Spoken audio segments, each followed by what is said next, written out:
Les clés de la ville, bien mieux avec Elio. De retour sur le plateau des Clés de la Ville. En ce mois de janvier, nous sommes très heureux de nous avoir fait remettre les Clés de la Ville ici à Limoges avec Émile Roger-Lamberty, le maire de Limoges. Merci d'être avec nous et vraiment merci également à vos équipes de nous avoir accueillis. Pour cette séquence, on va parler de rénovation énergétique, une séquence bien mieux, avec Pierre-Marie Perrin qui est sur le plateau. Bonjour Pierre-Marie. Bonjour Sylvain. Et bonne année.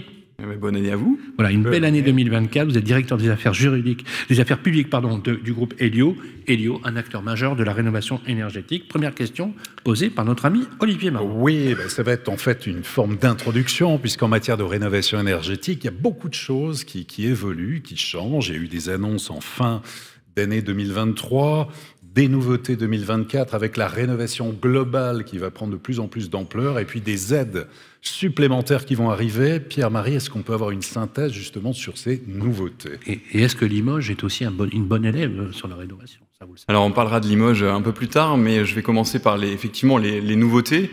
Le gouvernement a décidé de s'atteler aux passoires thermiques et d'écluser les passoires thermiques. Et pour ça, elle a décidé de mettre en place des dispositifs financiers qui existaient déjà, mais de les mutualiser et surtout de donner plus d'ampleur pour faire de la rénovation globale et performante. Aujourd'hui, vous aviez des aides privées, à travers par exemple le dispositif des certificats d'économie d'énergie, et vous aviez un dispositif public avec MaPrimeRénov'. Aujourd'hui, ces dispositifs sont mutualisés afin de mieux accompagner les ménages précaires pour sortir du statut de passoire thermique. Donc aujourd'hui, typiquement, à partir du 1er janvier, donc ça a commencé, chaque ménage français qui habite dans une passoire thermique, un logement classé F ou G, va devoir passer par un dispositif qui s'appelle Mon Accompagnateur Rénov', donc l'interlocuteur unique public qui va l'accompagner sur l'ensemble de ses démarches de rénovation énergétique. Et puis, à partir du 1er juillet 2024, vous ne pourrez plus faire de rénovation dite en monogeste.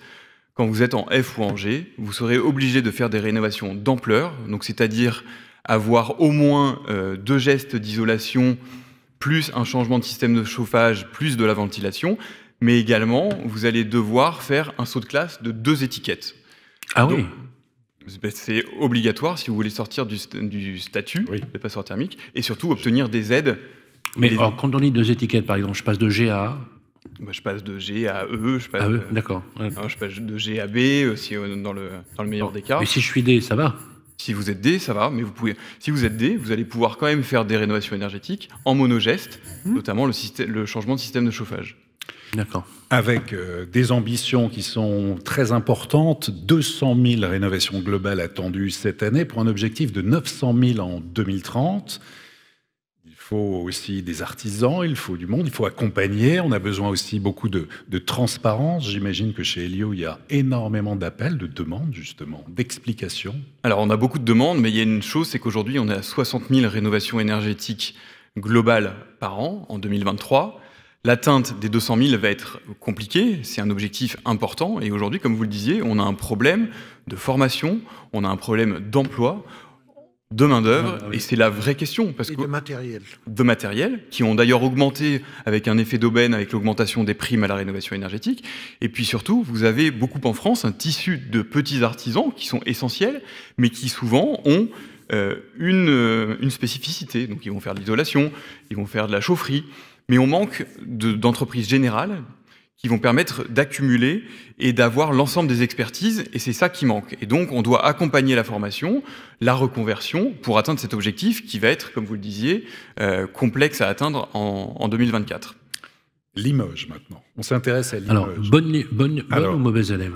Alors, je vais rebondir juste la proportion des logements, parce que la source INSEE de 2020 nous dit qu'à peu près à Limoges, c'est 70-30, donc c'est-à-dire 70% d'habitat collectif, et 30% de logements individuels dans la ville de Limoges.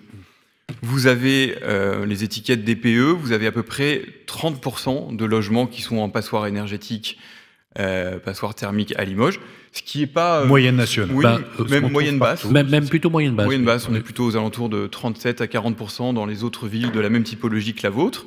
Donc il y a du travail, mais il y a du travail dans toutes les villes de France, et pour résorber les 5 millions de passoires thermiques en France, il va y avoir beaucoup de travail. Alors, au niveau des exemples que l'on où je sais que vous nous donnez, et d'ailleurs vous toutes et vous tous qui nous écoutez, on est très sensible justement à visualiser concrètement les opérations et les possibilités, avec notamment, c'est pas le mar de café qu'on a inventé, c'est mon accompagnateur, parce qu'on l'appelle le mar maintenant. Vous avez vu?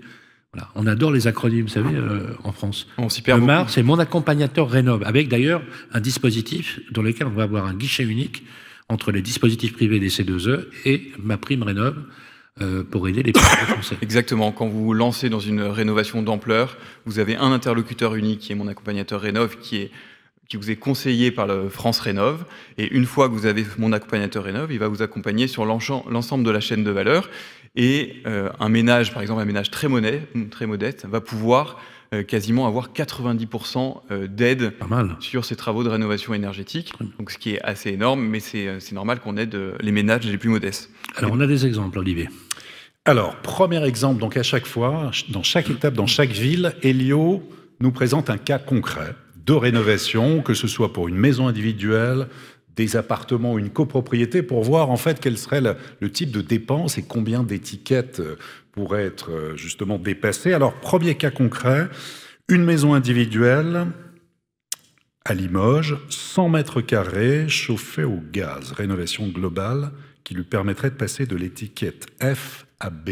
Comment et combien? Alors exactement, on va réussir à avoir un gain énergétique de 85%, donc ce qui est énorme et qui va permettre un meilleur confort pour les habitants de cette maison individuelle. On va réaliser plusieurs types de travaux. On va faire l'isolation thermique par l'extérieur, qui est une des isolations qui permet de gagner un gain énergétique très fort.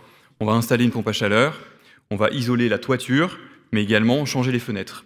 Avec ça, pour un montant de travaux de 70 000 €, on va réussir à obtenir quasiment 46 000 € pour un ménage qui dit jaune pour ma prime rénov, donc c'est un ménage modeste. Donc avec un reste à charge de 23 000 €, ce qui reste important. On a des moyens de financer ce reste à charge, notamment grâce à l'éco-prêt à taux zéro, qui commence à fonctionner, qui a eu un peu de mal au départ, mais qui du coup est une des ressources pour pouvoir financer le reste à charge. Donc on a besoin d'accompagner, d'aider, de faire de la pédagogie auprès des ménages, surtout les ménages les plus modestes, qui ne se tournent pas forcément vers les dispositifs publics, donc ils ont besoin de la pédagogie pour être accompagnés et surtout pour être orientés vers ces dispositifs-là. Et donc le reste à charge, ça reste quand même la problématique. Et vous parliez, monsieur le maire, de la question de l'augmentation des coûts des prix des matériaux. Comme on a une augmentation des aides, souvent il y a des effets d'aubaine, et le prix des matériaux est de plus en plus cher. Et le reste à charge aussi devient de plus en plus cher. Et justement, avant de passer au deuxième cas concret, y a-t-il des aides spécifiques à Limoges dans le domaine qui viennent compléter celles de l'État? Nous sommes dans le règne de l'OPA, et dans le règne de l'OPA, nous participons et nous incitons à la rénovation thermique. Et alors après, comme on définit nous-mêmes avec la métropole les périmètres, il est important que nous ayons un effet synergique sur les blocs de maisons que nous voulons le plus soutenir. Et puis en plus, après, nous regardons au cas par cas quelles sont les possibilités, comment nous pouvons venir en complément des aides de l'État. Nous en avons beaucoup discuté avec le ministre de l'économie, un certain nombre de maires, pour travailler, pour relancer avec cette idée, c'est que si l'État ne donne pas un signal fort pour la rénovation thermique, on met les gens dans des situations épouvantables. Et surtout, on va mettre des propriétaires dans l'incapacité de louer des biens qui sont sur le marché et qui doivent être rénovés. Donc il faut absolument que nous ayons cette incitation, que ce soit l'État, et c'est l'État qui doit le porter au plus fort, mais que les collectivités regardent et puis adaptent sur le terrain comment on peut venir en complément ou en aide. Très bien. Deuxième cas concret, donc dans l'habitat collectif, vous prenez l'exemple d'une copropriété à Limoges, 1971, une copropriété qui comprend un bâtiment de 72 logements et qui est équipé d'un système de chauffage au gaz collectif. Alors là, on va réussir à passer d'une étiquette E à une étiquette C, avec un gain énergétique de plus de 43%, donc ce qui est pas mal. Et là, on va réaliser plusieurs types de travaux, l'isolation thermique par l'extérieur également, l'isolation des planchers bas, l'isolation des toitures, les toitures terrasses, et puis on va mettre un système de ventilation et remplacer aussi le système de chauffage qui consommait énormément. Et pour des travaux, montant de travaux d'1 200 000 €, on arrive à obtenir à peu près 540 000 € d'aide, donc ce qui est un peu plus d'un tiers de la dépense globale, avec un reste à charge de 700 000 €, ce qui reste beaucoup. Mais en copropriété, on a besoin d'être accompagné par un AMO, un assistant à maîtrise d'ouvrage, pour réaliser ces travaux. Et le vote est de plus en plus est compliqué. Et donc, pour réussir à réaliser ces travaux, il faut un engagement de tous, un engagement de la copropriété. Et ça prend un peu plus de temps que pour rénover une maison individuelle. Voilà, écoutez, on a de très très bons résultats. En tout cas, une chose est sûre, c'est qu'on va espérer que le dispositif qui a été mis en place avec MaPrimeRénov' et notamment le portail, puisque tout ça est destiné à faciliter la vie des Français. Alors justement, je voulais avoir votre avis sur cette fusion. Une remarque pour tout le logement social, Limoges Habitat, dans les rénovations, la ville de Limoges finance la pose des panneaux photovoltaïques pour qu'il y ait une production d'électricité moins chère, de telle manière que le loyer soit le plus bas possible. Et la deuxième chose, c'est que nous avons la calorie la plus basse en termes de chauffage avec les réseaux de chaleur que nous allons étendre à Limoges. Et Limoges sera une des villes de France où la densité du réseau de chaleur sera la plus élevée. Donc, vous voyez, nous participons aussi. Et la rénovation, je suis très heureux d'entendre ce que vous dites parce que c'est la réalité. Nous avons rénové des logements sociaux qui étaient d'une vétusté épouvantable en faisant des choses magnifiques et en aboutissant à des prix de loyer qui restent encore très bas pour des populations qui sont des populations peu riches. Merci beaucoup, Elio. Il faut rappeler une entreprise à taille nationale qui œuvre pour la rénovation énergétique. On approche de la fin de cette émission. Je voulais vous remercier, Monsieur le maire, Émile Roger Lamberty, et je voudrais vous citer, si vous voulez bien. Vous avez écrit sur le portail de la ville de Limoges une phrase que j'aime beaucoup parce qu'elle résume votre pensée. Vous dites, l'adage dit que l'union fait la force. Je veux croire qu'ensemble, nous saurons relever le défi de la solidarité qui vous est très cher. Limoges est une grande ville à la campagne, mais aussi le berceau du savoir-faire qui s'exporte en témoigne. Et là, vous avez illustré le propos des entreprises qui exposent leurs innovations au showroom des Halles Centrales. Ça résume votre pensée. Nous étions très heureux, très fiers, très honorés de partager ce moment avec vous.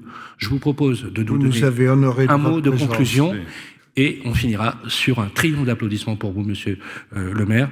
Dites-nous quelques mots sur la conclusion. C'est à vous. Écoutez, moi, c'est un bonheur de vous recevoir et c'est un honneur à la fois pour le maire que je suis et pour la ville de Limoges. Donc, merci à vous et bravo. Cette émission, vous pouvez la récupérer sur Deezer, sur Spotify, sur les agrégateurs de podcasts. Nous sommes le mois prochain, en février, nous serons en Mayenne avec Florian Berco, le maire de Laval. Olivier. Ce sera un formidable rendez-vous à Laval, 20 février. Absolument, on vous donne à toutes et à tous rendez-vous. Vous écrivez, vous likez, vous commentez, toujours avec beaucoup de bienveillance. Prenez soin de vous d'ici là et belle journée à vous. Les Clés de la Ville, une production Figaro Immobilier et Radio Imo. En partenariat avec le Conseil supérieur du notariat, Elio et Nexity. Présenté par Sylvain Lévy-Valency et Olivier Marin.